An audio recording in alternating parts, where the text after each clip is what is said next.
Good morning, everyone. Welcome to our weekly trader interview of Wall Street Multimedia and Mu Wang. Today, we are honored to invite Todd Horwitz, trader of CME Group and also author and founder of AverageJoeOptions.com, to analyze recent market movement with us.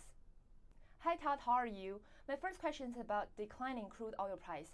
It seems like that everybody now knows that OPEC will not reduce production during its November meeting.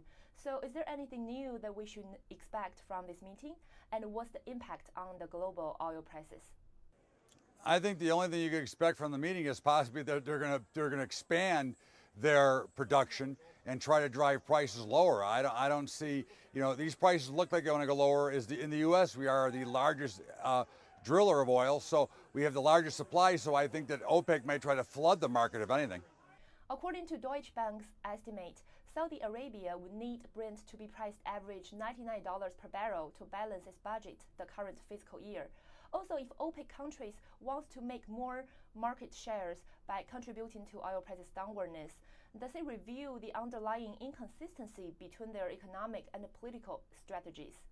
I think it does 100%. And of course, we know their strategy right now is political, to push prices lower, only to force them back up at a later date. But I think that is going to be another fallacy. And this is what's been going on throughout the world economy, which is why we're seeing troubles across the globe and all economies, that we are now based on producing. The cost of production is more than the cost of the goods. So now we see some real interesting things, but I still think that they'll try to push prices lower to try to force the U.S. to stop producing.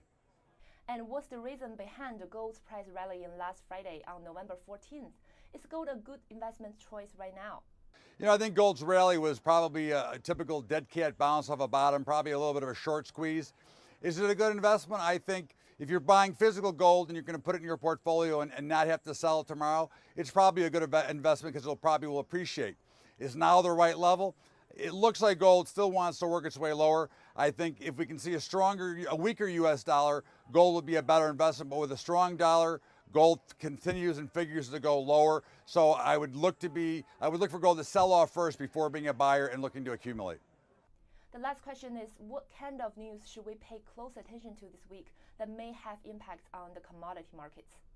I mean, the only big news is always the Fed. What the Fed says tomorrow on Wednesday is what it's going to be about. If the Fed changes their time frame of considerable time, if they change anything, and it forces the equity market to sell off or forces pressure on the dollar, that will directly affect the commodities. Other than that, all markets are trading basically on the Fed and the central banks around the world. Okay, thank you, Todd. Also, thank you for watching this week's trader interview of Wall Street Multimedia. See you next time.